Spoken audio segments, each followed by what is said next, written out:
Assalamualaikum warahmatullahi wabarakatuh. Apa kabar semuanya guys? Ketemu lagi di Rumah Belajar 123. Jangan lupa ya untuk like, subscribe, komen, dan share. Dan kali ini saya akan membahas tentang manfaat dari tanaman iles-iles atau porang ya. Nah, tanaman ini belakangan lagi ngetren ya, setelah lama gitu ya nggak terkenal ya guys ya. Oke guys, tanaman porang ini merupakan tanaman asli, bisa dikatakan asli Indonesia ya. Dan tanaman ini di Indonesia sendiri tumbuh secara liar karena itulah jarang waktu itu dikenal, sampai akhirnya sekarang terkenal gitu guys. Tapi pada saat penjajahan Jepang, nah tanaman porang ini pernah menjadi ya salah satu inilah guys ya, sumber makanan gitu.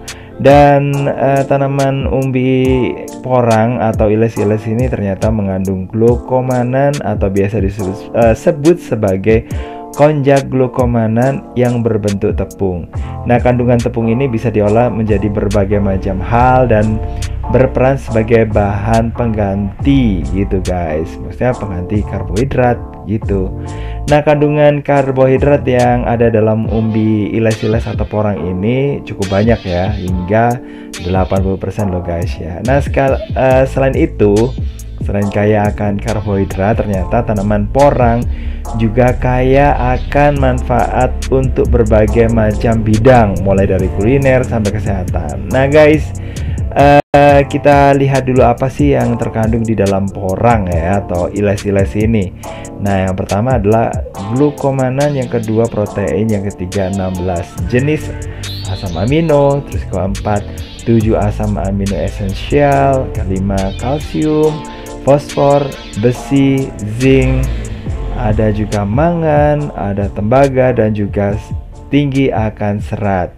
Nah guys, terus kemudian untuk manfaat yang terkandung di dalam porang, nah ya manfaatnya sih ada juga yang kesehatan, tapi juga ada untuk keperluan gitu. Nah, kita lihat ya, untuk keperluan sehari-hari ternyata tanaman ini bisa digunakan untuk lem guys ya. Nah, kadang kan kita kalau memilih lem itu mungkin baunya menyengat dan kurang merekat pada objek yang akan ditempelkan. Nah, umbi porang ini ternyata bisa jadi pilihan yang tepat ya, yang digunakan untuk lem yang ramah lingkungan. Terus kemudian guys, manfaat yang berikutnya adalah sebagai bahan untuk campuran industri ya. Nah, kandungan konjak ya ini bisa digunakan sebagai bahan campuran dalam pembuatan kertas yang kuat dan tahan lama.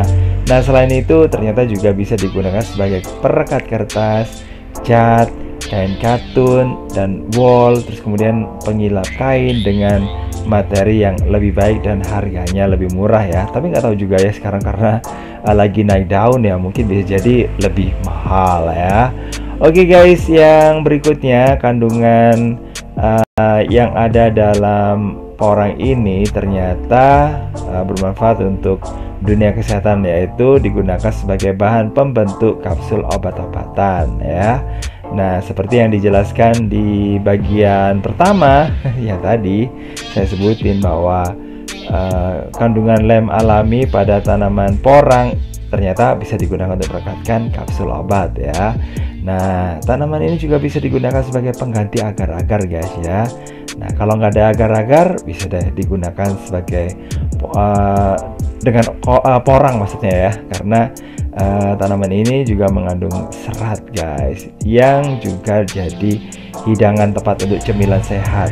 Nah guys, ternyata porang juga bisa digunakan untuk menjernihkan air ya. Nah, terus kemudian manfaat berikutnya guys, bisa digunakan sebagai isolator listrik ya, karena di sini glukomanannya dari tanaman porang ini yang berbentuk gel dapat menjadi pengganti gel silikon yang fungsinya bisa digunakan untuk ini ya, mencegah penghantaran listrik dan juga panas di rumah. Nah, terus kemudian manfaat berikutnya bisa digunakan sebagai bahan makanan Jepang. Nah, kayak gitu, seperti membuat mishi rataki. Terus kemudian bisa digunakan untuk pengental es krim. Terus kemudian digunakan untuk membuat bahan waterproof. yang bisa digunakan untuk menahan rembesan air hujan seperti musim hujan seperti sekarang ini. Oke guys, makasih banget udah gabungan. Jangan lupa untuk like, subscribe, komen, dan juga share. Dan saya akhiri wassalamualaikum warahmatullahi wabarakatuh. Bye bye.